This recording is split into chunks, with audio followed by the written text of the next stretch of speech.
मैंने तेरे लिए ही 7 रंग के सपने चुने, सपने सुरीले सपने। मैंने तेरे लिए ही 7 रंग के सपने चुने, सपने सुरीले सपने। कुछ हंसते कुछ गम के, तेरी आंखों के साए चुराए रसीली यादों ने। ओ मैंने तेरे लिए ही 7 रंग के सपने चुने, सपने सुरीले सपने। नमस्कार, मैं हूं किरण आपके साथ और आप सुन रहे हैं रेडियो मानव रचना 107.8 फरीदाबाद का पहला सामुदायिक रेडियो स्टेशन। और हम आपके लिए लेकर आते हैं विभिन्न तरह के कार्यक्रम। लेकिन कभी कभी हम आपको ऐसी हस्तियों से भी मिलाते हैं जिनका बहुत नाम होता है समाज में, और साथ ही साथ आपको देके जाते हैं ढेर सारी प्रेरणा। ऐसी ही एक शख्सियत आज हमारे सामने बैठी है। जी हाँ, लघु कथाओं और कहानियों में एक बहुचर्चित नाम मुकेश शर्मा जी। आपका हमारे स्टूडियो में आने के लिए बहुत बहुत स्वागत है। धन्यवाद। मुकेश शर्मा जी, आप बहुत चर्चा में रहते हैं। आपने लघु कथाएं लिखी हैं, बहुत सी कहानियां लिखी हैं और आप बहुत ही मशहूर लेखक हैं। साथ ही साथ आप जिला उपभोक्ता अदालत गुड़गांव के मेंबर जज भी हैं। लेकिन ये दोनों ही लाइंस जो हैं थोड़ी सी अलग हैं। और आप क्योंकि आज हमारे साथ बैठे हैं, मौका मिला है आपसे ढेर सारी बातें करने का, तो आपसे बहुत सारी बातें करेंगे, कहानियों से भी रिलेटेड, लेखनी से भी रिलेटेड, आपकी छपी हुई किताबों से और आपके प्रोफेशन से रिलेटेड। जी शर्मा जी, आपकी 4 किताबें जो हैं वो छप चुकी हैं और 2 किताबें जो हैं वो प्रकाशनाधीन हैं। और हम आशा करते हैं कि आपकी जो 2 किताबें वो जल्दी ही हमारे सामने आएँ और हम उन्हें पढ़ें और हमें मौका मिले। लेकिन अभी फ़िलहाल हम लेंगे एक छोटा सा म्यूज़िकल ब्रेक। उसके बाद हम वापस लौट कर आएंगे और ढेर सारी बात करेंगे मुकेश शर्मा जी से। जी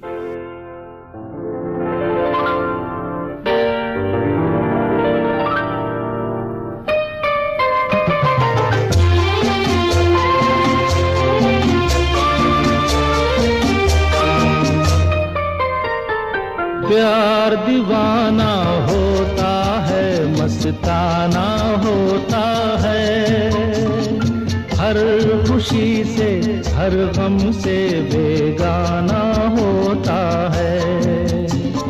प्यार दीवाना होता है, मस्ताना होता है, हर खुशी से हर गम से बेगाना होता है। रेडियो मानव रचना 107.8 पर आपका फिर से स्वागत है। एक बहुत ही खूबसूरत गाने के बाद। मुकेश जी, अभी मैंने एक छोटा सा इंट्रोडक्शन हमारे लिसनर्स को आपके बारे में दिया है, लेकिन अब मैं आपसे जानना चाहूँगी आपकी ज़बानी कि आपका किस तरह से रुख हुआ कहानियों की तरफ। दरअसल जिस समय मैं स्कूल में पढ़ता था जी, उस समय मनोरंजन की कोई विशेष साधन नहीं होते थे उन दिनों में। कोई मोबाइल नहीं, टेलीविज़न भी कोई एक ब्लैक एंड वाइट टीवी आता था, सप्ताह में 1 दिन फिल्म आती थी जी, कंप्यूटर, इंटरनेट, ये सब चीज़ें कुछ नहीं था। तो शाम को हमारे पास एक विकल्प होता था लाइब्रेरी में जाने का। जी, जैसा आपने देखा होगा कि आजकल के बच्चे, लाइब्रेरी ही नहीं है इतनी, तो बच्चे जाएं भी कहाँ, और उनकी रुचि भी नहीं है। जी, तो हम लोग लाइब्रेरी में जाते थे, और लाइब्रेरी में जाकर जब मैं वहाँ पर कहानियाँ पढ़ता था या और साहित्यिक रचनाएं पढ़ता था, तो मुझे एक सुखद अनुभूति होती थी। हालांकि मैं उन्हें समझ नहीं पाता था कि मुंशी प्रेमचंद ने कहानी लिखी तो वो क्या कहना चाह रही है, मैं नहीं समझ पाता था। लेकिन एक सुखद अनुभूति होती थी, और बाद में उस सुखद अनुभूति से ही मैंने लिखने की कोशिश की। जब लिखने की कोशिश की और वो लिखकर अपने पास ही रख ली, जी जी, तो वहां से एक हल्का हल्का सिलसिला एक प्रेरणा से मिली कि लिखा जाए जी। और जब मैं 9वीं क्लास में पढ़ता था तो मुझे लगा कि एक पत्रिका निकालनी चाहिए। अब कहाँ 9वीं क्लास का छात्र और कहाँ पत्रिका, आप कल्पना कर सकते हैं। बड़ा लोग हंसे मेरी बात सुन के जी। लेकिन मैं उसको आप कह सकते हैं जुनूनी किस्म का था। तो मैंने 9वीं क्लास में ही एक उमंग भारती नाम से एक पत्रिका निकाली, और उसकी बड़ी लिमिटेड कॉपी थी, बड़े लिमिटेड लोगों तक गई, साधन थे नहीं और इतना ज्ञान भी नहीं था जी जी। लेकिन उससे एक हल्की सी पहचान बनने लगी, और उसके बाद मैंने अपनी रचनाओं को भेजा सरिता पत्रिका में, पंजाब केसरी में जी, और एक बालक नाम की पत्रिका आती थी। ये 1983 की बातें हैं। ओके। तो 1983 में ये उनमें छपी। तो जब वो छप गई तो वहाँ से मुझे एक ऐसा लगने लगा कि मैं लिख सकता हूँ और मुझे लिखना चाहिए। जी हाँ, लेखनी के फील्ड में आप कुछ कर सकते हैं। जी, मुझे प्रोत्साहन मिला। जी हाँ, इन्हीं छोटी छोटी चीज़ों से, इन्हीं छोटे छोटे प्रेरणाओं से और ये जो बड़े बड़े लेखक हैं इनकी छोटी छोटी कहानियाँ पढ़ने से हमारे मन में कई बार ऐसी अनुभूतियाँ होती हैं कि ये काम शायद हम भी कहीं ना कहीं कर सकते हैं। ऐसी ही अनुभूति मुकेश जी के दिल में भी हुई और उन्होंने 9वीं क्लास में ही एक पूरी पत्रिका छाप दी। और पत्रिका छापने के बारे में तो मैं क्या कहूँ मुकेश जी, इतने लोग हैं मार्केट में, बाजार में कि पत्रिका छापने के लिए न जाने कब से प्लानिंग कर रहे होते हैं, पूरी उम्र निकल जाती है, लेकिन हार्डली कोई पत्रिका छाप पाता है। कि जैसा कि मैंने कहा कि मैं उस समय बड़ा जुनूनी था जी, तो मैं रुका नहीं यहाँ पर। जब मैं कॉलेज में आ गया तो बीकॉम फर्स्ट ईयर में मेरा फिर ये भूत जाग गया। अच्छा, 1986 की बात है। और तब मैंने लघु कथा पर केंद्रित एक पत्रिका शुरू की जिसका नाम था राही।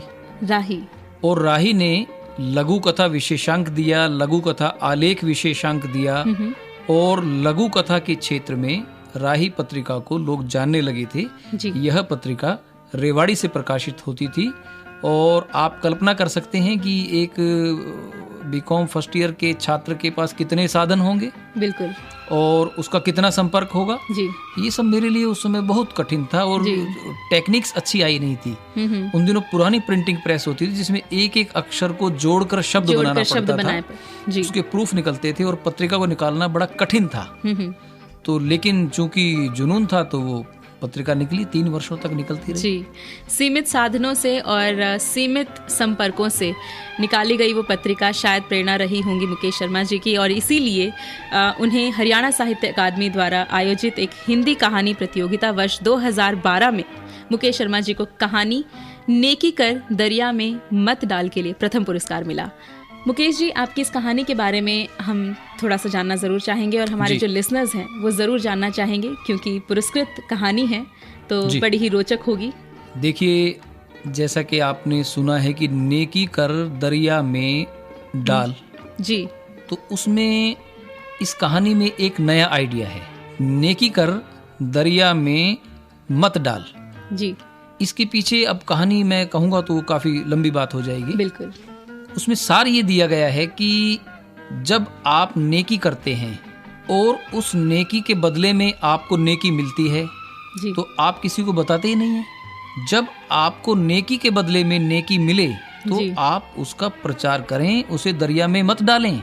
जी, जब नेकी के बदले आपको नेकी मिलेगी और आप उसका प्रचार करेंगे तो आज ये जो हमारा समाज पथ भ्रष्ट हो रहा है उसका नेकी के प्रति एक विश्वास जागेगा जी, और उसे एक पथ मिलेगा और उसे एक उसका मार्ग प्रशस्त होगा कि मुझे नेकी करनी चाहिए, और उससे जब ये नेकी का प्रचार प्रसार होगा तो एक अच्छे समाज की स्थापना हो सकेगी। जी हाँ, इस कहानी में जिस तरह से आप बता रहे हैं तो आपने एक मार्गदर्शन किया है हमारे समाज का कि अगर आप नेकी करते हैं और बदले में आपको नेकी मिलती है तो इस प्रकार के उदाहरण समाज में देते रहने चाहिए ताकि बाकी लोग भी जो हैं। इसे आप मार्गदर्शन ना कहिए जी, इसे आप सुझाव कहिए। सुझाव, चलिए। मैंने सुझाव दिया है कि हमें जो भी हम साहित्यिक रचनाएं करते हैं, लिखते हैं, पढ़ते हैं, उसमें नैतिक मूल्यों की स्थापना करनी चाहिए। बहुत जरूरी है। देश के प्रति जो हमारा एक जज्बा है उसे व्यक्त करना चाहिए और वो सब इतना अप्रत्यक्ष रूप में होना चाहिए कि उससे कहानी का सौंदर्य भंग ना हो जी, और आप अपनी बात को अच्छे तरीके से कह भी दें तो वो आपको अप्रत्यक्ष कहना होगा, लेकिन बेहतर होगा यदि आप नैतिक मूल्यों की स्थापना करते हुए चलेंगे तो समाज के लिए अच्छा होगा। जी, और समाज के लिए अच्छा करना और समाज को एक राह दिखाना या सुझाव देना या फिर उनका मार्गदर्शन करना एक लेखक का प्रथम कार्य होता है, जो कि मुकेश शर्मा जी बखूबी निभा रहे हैं। इनसे और भी बातें होती रहेंगी, लेकिन फिलहाल लेते हैं एक छोटा सा म्यूजिकल ब्रेक। सुनाएंगे आपको एक बेहद ही खूबसूरत सा गाना सुनिए, वापस लौट कर आइए रेडियो मानव रचना 107.8 पर। मैं हूँ किरण आपके साथ।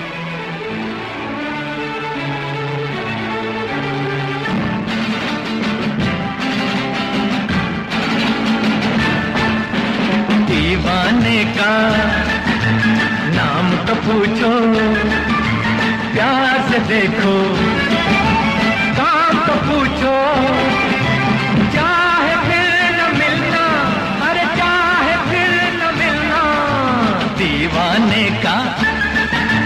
नाम तो पूछो, प्यार से देखो, काम तो पूछो, चाहे फिर न मिलना, अरे चाहे फिर न मिलना। वापस लौट कर आई हूँ फिर से मैं किरण, रेडियो मानव रचना 107.8 पर इस खूबसूरत गीत को सुनाने के बाद हमारे साथ हैं लेखक मुकेश शर्मा जी, जिन्हें परिचय की दरकार बिल्कुल भी नहीं है। कहानियों और लघु कथाओं के संग्रह में इनका नाम बहुत परिचित है। मुकेश शर्मा जी ने 6 किताबें लिखी हैं, जिसमें से 2 अभी प्रकाशाधीन हैं। मैं फटाफट आपको उनके नाम बताना चाहूँगी।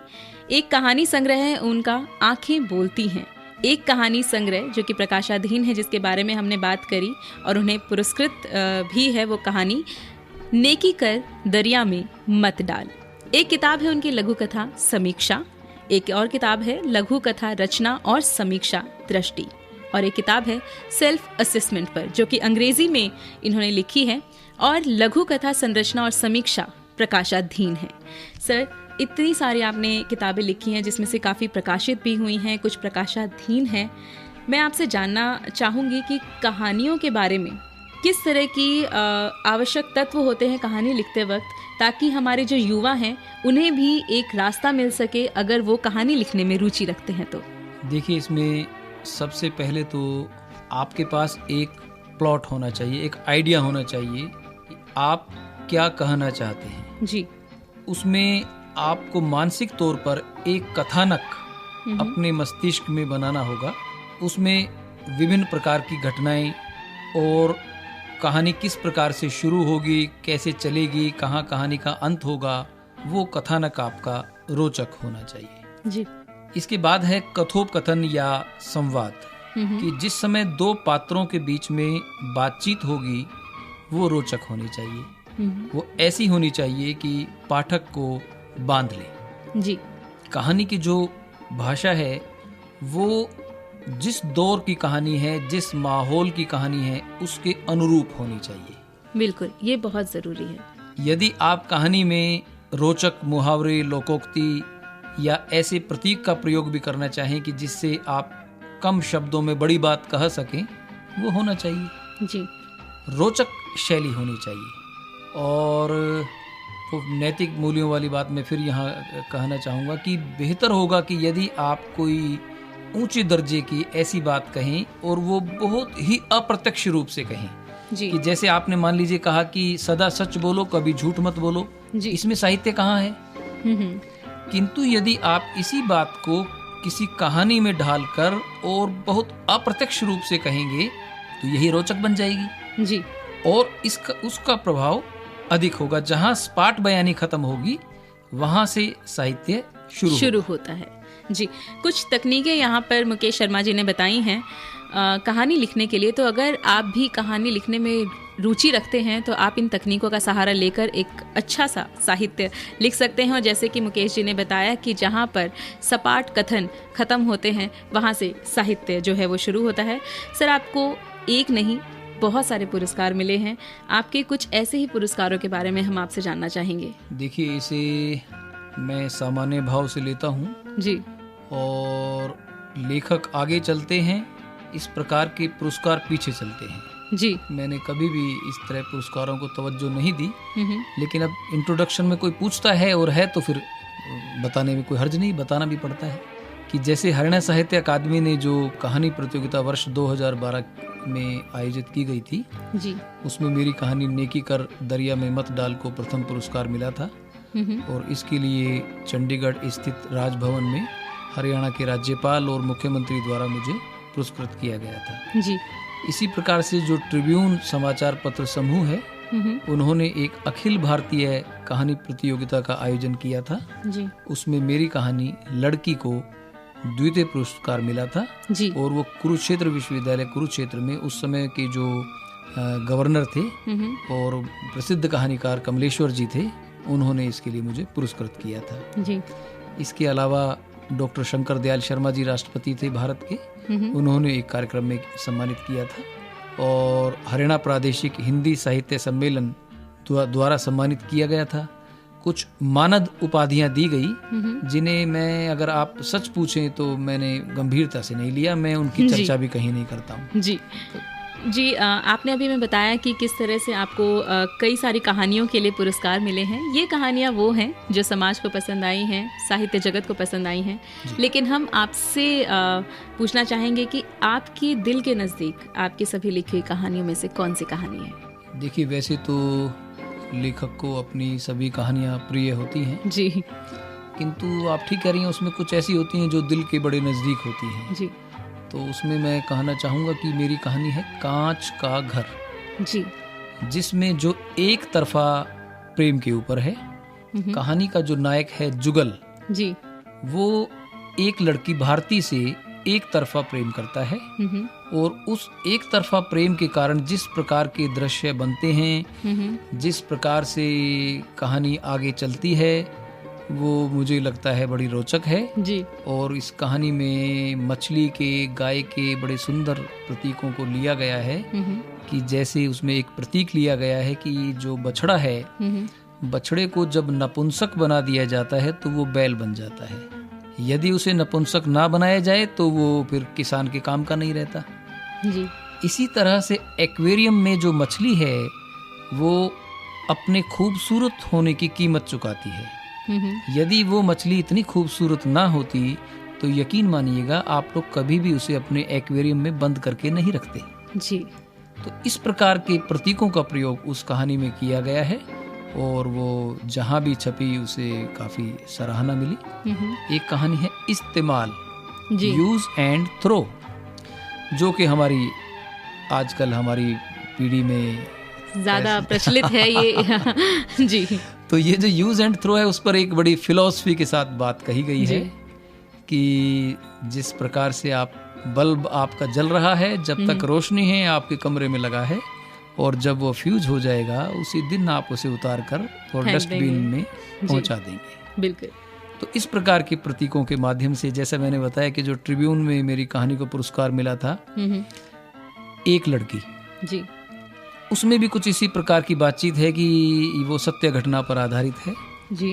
कि राष्ट्रीय राजमार्ग पर एक लड़की भागती हुई एक कॉलोनी में आती है। सुबह 7 बजे का टाइम है और वो बताती है कि 3 ट्रक ड्राइवरों ने उसे उठा लिया था और वो अब उसे दोबारा उठा लेंगे। ट्रक ड्राइवर तीनों उतर के उस लड़की को खोजते हुए कॉलोनी में आते हैं और पूरी कॉलोनी में एक भी कोई व्यक्ति ऐसा नहीं है जो उनका सामना करे। लोग दुबक जाते हैं अपने अपने घरों में ये कहते हुए कि भी हम काफ़ी शरीफ आदमी हैं, देखो ये शरीफ आदमियों का मोहल्ला है। और अंततः वो तीनों ट्रक वाले लड़की को दोबारा उन सबके सामने उठा कर ले जाते हैं जी। और कहानी का एक पात्र जब वो ले जाते हैं तो ईंट उठा के बाहर फेंकता है और कहता है कहाँ गए, मैं निपटता हूँ उनसे, शराफत का जमाना ही नहीं रहा जी।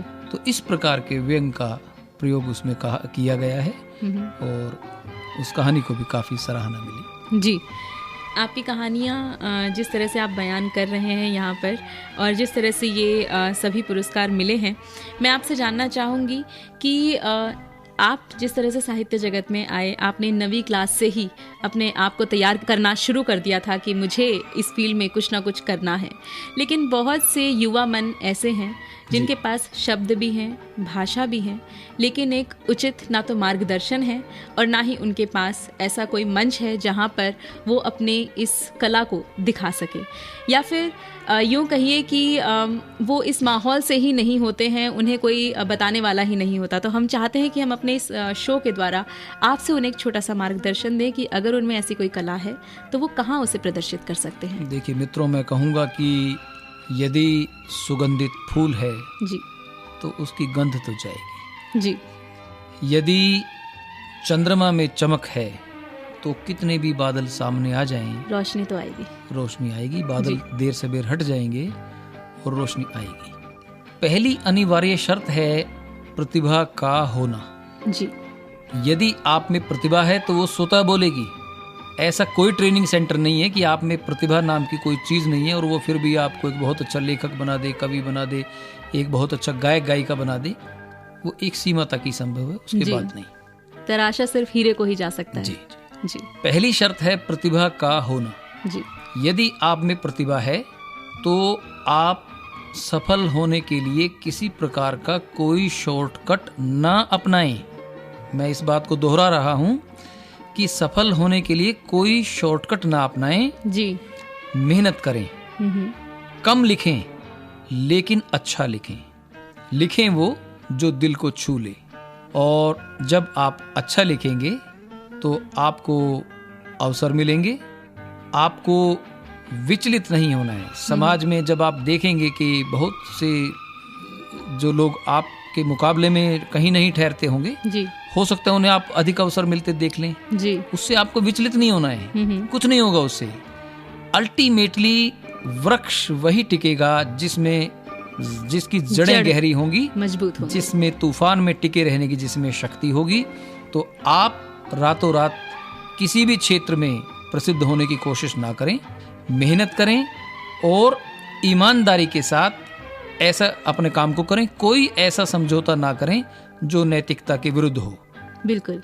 तो आपको रास्ता मिलेगा, 100% रास्ता मिलेगा जी। मुकेश जी की इन बातों की गांठ बांध लीजिए, क्योंकि बहुत ही मूल्यवान ये बातें हैं और आपके बहुत आगे काम आने वाली है। मुकेश जी से बातें यूं ही होती रहेंगी, लेकिन अभी लेते हैं एक छोटा सा म्यूजिकल ब्रेक। गाना सुनाते हैं आपको बेहद ही खूबसूरत सा। वापस लौट कर आएंगे और भी कुछ बातें करेंगे उन्हीं की किताबों के बारे में।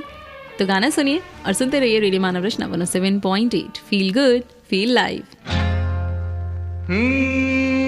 हमने तुमको देखा, तुमने हमको देखा ऐसे,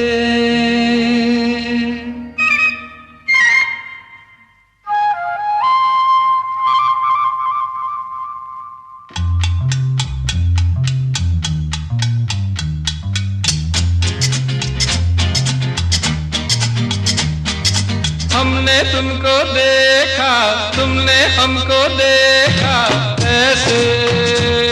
अरे हमने तुमको देखा, तुमने हमको देखा ऐसे। हम तुम सनम सातों जन्म मिलते रहे हो जैसे। ओ हमने तुमको देखा, तुमने हमको देखा ऐसे। हम तुम सनम सातों जन्म मिलते रहे हो जैसे। नमस्कार दोस्तों, एक बार फिर से आपका स्वागत है इस खूबसूरत से गाने के बाद रेडियो मानव रचना 107.8 पर। मैं हूं किरण आपके साथ और हमारे साथ हैं बेहद ही चर्चित लेखक मुकेश शर्मा जी। कहानियों और लघु कथाओं में अपना लोहा मनवा चुके मुकेश शर्मा जी की एक और उपलब्धि मैं आपको बताना चाहूँगी। जी हाँ, कामराज विश्वविद्यालय के दिल्ली सेंटर के एक छात्रा ने मुकेश शर्मा जी की कहानियों में जीवन की जो सार्थकता है, इस विषय को लेते हुए एमफिल भी संपन्न की है। बहुत कम लेखक होते हैं या फिर बहुत बड़े लेखक होते हैं मुकेश जी जिनकी किताबों पर एमफिल या पीएचडी की जाती है। कुछ तो खास उनमें होता ही है। तो यही खास बात हम आपसे जानना चाहेंगे। आपकी लघु कथा समीक्षा और लघु कथा रचना और समीक्षा दृष्टि, ये जो 2 किताबें हैं, इनमें क्या खास है? देखिए, पहले तो मैं आपको ये स्पष्ट करना चाहूँगा कि यदि लेखक की पुस्तकों पर कोई एमफिल होती है, पीएचडी होती है, इसमें लेखक का कोई लाभ नहीं है। जी, ये मैं सच्चाई आपको बता जी। क्योंकि जो लोग ये थीसिस लिख रहे होते हैं वो केवल नौकरी पाने के लिए लिख रहे होते हैं जी। तो ऐसा कोई बिरला ही लेखक होता है जिसको कोई ऐसा प्रतिभाशाली विद्यार्थी मिल जाए जो आपकी रचनाओं पर ऐसा प्रकाश डाल दे कि जिसके बारे में स्वयं आपको ही नहीं पता था। जी जी, वो बड़ा दुर्लभ, बड़ा मुश्किल, कठिन है, बहुत कठिन कार्य है। तो यदि आपको कोई ऐसा विद्यार्थी मिल जाता है तब तो आपकी वो एमफिल पीएचडी सार्थक है जी। अन्यथा उसका कोई विशेष अर्थ नहीं है। एमफिल पीएचडी होती रहती हैं, विश्वविद्यालय में लगती रहती हैं, उसको कोई विशेष गंभीरता से नहीं लेता, क्योंकि विद्यार्थी वो केवल नौकरी पाने के लिए करता है जी।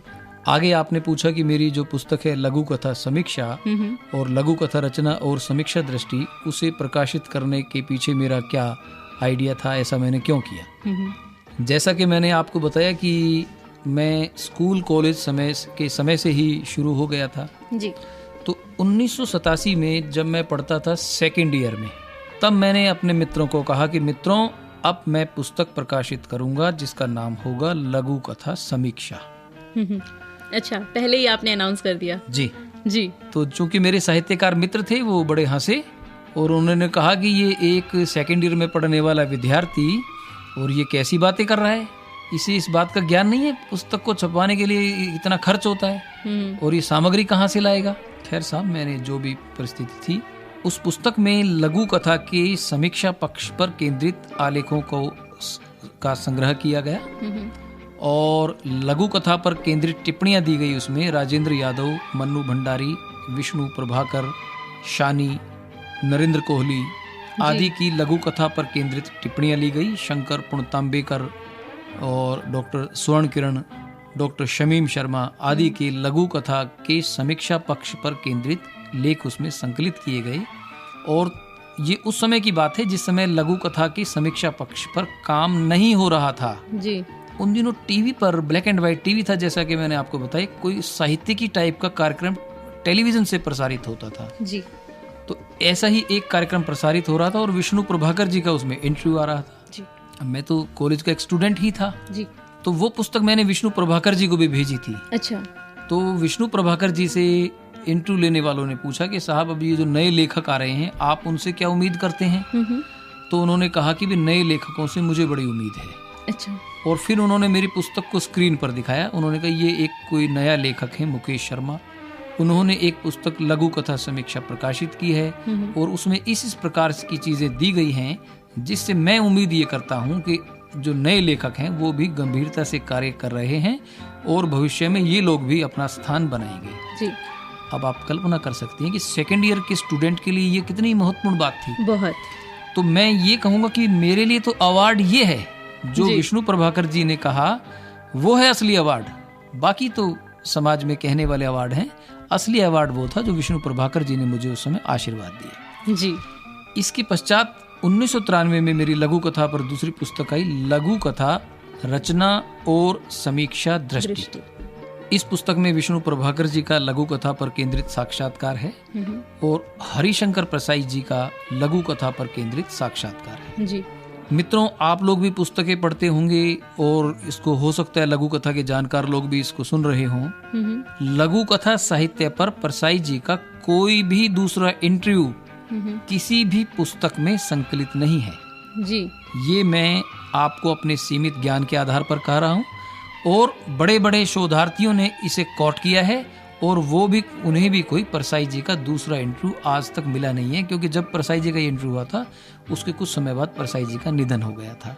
तो इसमें परसाई जी का लघु कथा पर एक केंद्रित एकमात्र साक्षात्कार है। यह इस पुस्तक की मैं कहूँगा कि उपलब्धि है जी। बहुत बड़ी बड़ी उपलब्धियां रही हैं मुकेश शर्मा जी आपकी।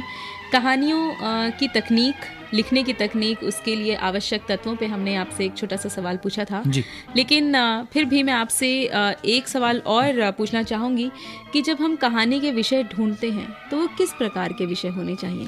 देखिए, जैसा कि मैंने आपको कहा कि सबसे पहला तो आप ना लिखना सीखें जी।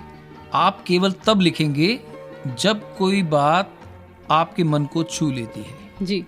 आपके पास कोई मौलिक विषय है, कहने के लिए कोई दिल को छू लेने वाली बात है, आप केवल तब लिखें जी। जब आपके पास मौलिक विचार हैं, उसको कहने के लिए एक अच्छी प्रस्तुति है, तो आप आगे बढ़ें। यानी कि जब भी आप लिखने बैठें तो उसके लिए एक पूरा प्लॉट जो है वो तैयार होना चाहिए। उसके मेरे ख्याल से आप ये कहना चाहते हैं कि अगर आप लिखते हैं तो एक पूरी कहानी कहाँ से शुरू होनी चाहिए और कहाँ जाके वो खत्म होनी चाहिए, वो आपके मस्तिष्क में होनी चाहिए, वो हमारे मस्तिष्क में उस समय होनी चाहिए। बीच की सभी परिस्थितियाँ जो हैं हम उसमें डालेंगे या फिर हम जिस तरह के भी संवाद डालेंगे, उनकी एक छोटी सी स्क्रिप्ट हमारे दिमाग में ज़रूर होनी चाहिए लिखते वक्त। जी। ये बहुत ही छोटी छोटी तकनीक है, लेकिन जब हम लिखने बैठते हैं तो हम इन्हीं तकनीकों को थोड़ा सा साइड में रख देते हैं और अपने ही ज्ञान को लिखने लग जाते हैं। इसीलिए बहुत से लेखक जो हैं जिनकी कविताएं या कहानियां इतनी आकर्षक नहीं होती और कुछ बहुत ही ख़ास लेखक होते हैं जिनकी कहानियां और कविताएं सबकी ज़बान पे चढ़ जाती है या फिर बहुत ज़्यादा प्रसिद्ध हो जाती हैं। बस यही फ़र्क होता है सोच का और विचार का और उन्हें इम्प्लीमेंट करने का। तो इन सभी तकनीकों पर मुकेश शर्मा जी ने बात ज़रूर की है, लेकिन उनकी लेखन कला से हटकर भी और भी कई अन्य फील्ड्स में उन्हें उपलब्धियां मिली हैं, वो हम ज़रूर मुकेश जी से जानना चाहेंगे। मित्रों, जैसा कि मैंने आपको बताया कि मैं स्कूल कॉलेज के समय से ही कला और साहित्य के प्रति मेरी रुचि थी जी। तो जब मैं बीकॉम फर्स्ट ईयर में था तो कॉलेज में जो यूथ फेस्टिवल होते हैं, चूंकि हमारे टाइम में प्रेप होती थी, +1 2 नहीं थी जी। तो प्रेप के समय में कोई हमारे देश में कोई दंगे हो गए थे, इस वजह से यूथ फेस्टिवल हो नहीं पाया था। अच्छा। लेकिन जब मैं फर्स्ट ईयर में आया तब यूथ फेस्टिवल हुआ।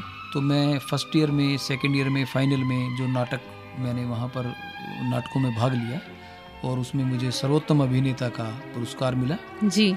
उसके बाद जो महर्षि दयानंद विश्वविद्यालय है रोहतक में, उसने एक अखिल भारतीय नाटक प्रतियोगिता में भाग लेने के लिए यूनिवर्सिटी लेवल की एक टीम बनाई थी जिसका मैं सदस्य था।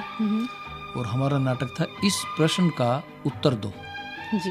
वो वर्षों के बाद ऐसा समय था कि जब महर्षि दयानंद विश्वविद्यालय ने उत्तर भारत युवा समारोह में भाग लिया था, ये अलीगढ़ में हुआ था जी। और उसमें हमें प्रथम पुरस्कार मिला जी।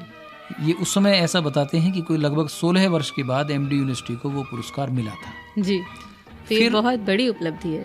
अखिल भारतीय स्तर की प्रतियोगिता का आयोजन किया गया जहां हमने महर्षि दयानंद विश्वविद्यालय का प्रतिनिधित्व किया। ये हुआ अकोला महाराष्ट्र में जी। अकोला महाराष्ट्र में हम कोई पुरस्कार नहीं जीत सके, हमारा नाटक कोई प्रथम द्वितीय तृतीय नहीं आया था जी। किंतु फिर भी वो उसे काफी सराहना मिली थी और हम वहाँ पर, मैं कहूँगा कि हरियाणा का नाम रोशन करके आए थे। जी। मुकेश जी, आपका जो व्यक्तित्व है बहुत ही प्रेरणादायक है और मैं आशा करती हूँ कि हमारे युवाओं को आपसे ज़रूर प्रेरणा मिल रही होगी, वो प्रोत्साहित हो रहे होंगे लिखने के लिए और इसी तरह की कुछ कल्चरल एक्टिविटीज़ में अगर वो थोड़ी सी भी रुचि रखते हैं तो वो ज़रूर अपने आप को बढ़ावा देंगे। सर, जाते जाते आप युवाओं को क्या मैसेज देना चाहते हैं हमारे रेडियो मानव रचना की तरफ से, हम ज़रूर जानना चाहेंगे। मित्रों, देश पहले है, उसके बाद सभी चीज़ें जो हैं वो उसके बाद की हैं जी। हमारे अंदर देश के प्रति कुछ करने का जज्बा जरूर होना चाहिए। यदि किसी युवा में अपने देश के प्रति कोई भाव नहीं है तो क्षमा कीजिएगा, उसके मानव जीवन का विशेष अर्थ नहीं है जी। आपकी सोच ऊंची होनी चाहिए, आप नियंत्रण में रखें स्वयं को, आप स्वयं नियंत्रित रहें जी। और यदि आप साहित्य के क्षेत्र में आना चाहते हैं तो अपने भावों को अच्छी प्रकार से व्यक्त करना सीखें और कम लिखें लेकिन अच्छा लिखें जी। आपको रातों रात कामयाब होने की प्रवृत्ति पालने की जरूरत नहीं है, इससे आपका नुकसान होगा। कोई शॉर्टकट ना अपनाएं। यदि आप में प्रतिभा होगी तो अल्टीमेटली अंततः आप अपना स्थान बना लेंगे जी। आप घबराएं ना, आप साहस के साथ, हिम्मत के साथ अपना कार्य करते रहें तो स्वयं समय आपको आपके स्थान पर पहुंचाएगा। जी। मुकेश जी, यहाँ पे प्रेमचंद जी की एक लाइन मुझे यहाँ पर याद आ रही है। उनके देश प्रेम जो कहानी है उसमें उन्होंने लिखी थी कि मानुष के मन में भाव है पर भाषा नहीं, और जिसके पास भाषा है वो राजनेता है। यहाँ पर आपका उदाहरण देते हुए मैं यही कहना चाहूँगी कि भावनाएं सबके पास हैं, लेकिन जब उन भावनाओं को एक खूबसूरत भाषा मिल जाती है तो फिर वो लेखक बन जाता है। आप भी अपनी भावनाओं को खूबसूरत भाषा दे सकते हैं, एक उन्हें खूबसूरत मोतियों में पिरो सकते हैं अपनी भावनाओं को। एक बात मैं जोड़ना चाहूँगा कि देखिए, एक दुनिया वो है जो आपके भीतर है जी, एक दुनिया वो है जो बाहर समाज अपना अपना कार्य कर रहा है जी। आपको दोनों के बीच में संतुलन बनाना है। बिल्कुल। जो आपके भीतर की दुनिया है उसे आप भीतर तक रखें, उसे बाहर आपको व्यवहारिकता मिलनी है, बाहर आप व्यवहारिकता की ही अपेक्षा रखें। बिल्कुल। तो जो आपके भीतर का मूल व्यक्ति है उसे आप जीवित रखें और जो बाहर दुनिया है उससे व्यवहारिकता की ही अपेक्षा रखें, तो उससे आप विचलित भी नहीं होंगे, आपका मन भी नहीं टूटेगा और आप बेहतर तरीके से अपना काम करेंगे। मुकेश शर्मा जी, आपके इस प्रेरणादायक जो साक्षात्कार आज हमने लिया है उससे ज़रूर हमारे युवाओं को प्रेरणा मिली होगी। आपका हमारे स्टूडियो में आने के लिए और इतना सारा ज्ञान देने के लिए बहुत बहुत शुक्रिया। आपका भी धन्यवाद। जी। मुकेश शर्मा जी थे हमारे साथ, जिन्हें परिचय देने की ज़रूरत नहीं है। वो खुद साहित्य के जगत में बहुत बड़ा नाम है। कहानियों और लघु कथाओं के संग्रह में उन्होंने बहुत सारी किताबें भी लिखी हैं और कुछ किताबें जो हैं वो मार्केट में बहुत जल्दी आने वाली हैं। तो आप इनकी किताबें ज़रूर लीजिए, पढ़िए, अपने आप को प्रेरणा दीजिए और खुद भी अगर आप लिखना चाहते हैं तो जो इन्होंने आज टिप्स दिए हैं उन्हें थोड़ा सा ध्यान में रखते हुए लिखिए, आप ज़रूर कामयाब होंगे। आज शो में बस इतना ही। किरण आपसे लेती है इजाज़त, लेकिन सुनते रहिए रेडियो मानव रचना 107.8। Feel good, feel live.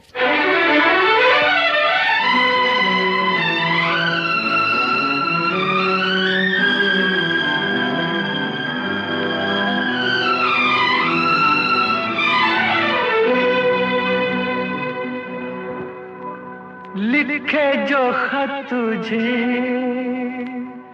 वो तेरी याद में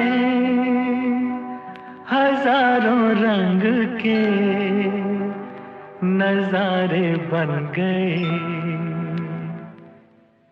लिखे जो खत तुझे वो तेरी याद में हजारों रंग के नजारे बन गए। सवेरा जब हुआ तो फूल बन गए, जो रात आई तो सितारे बन गए। लिखे जो खत तुझे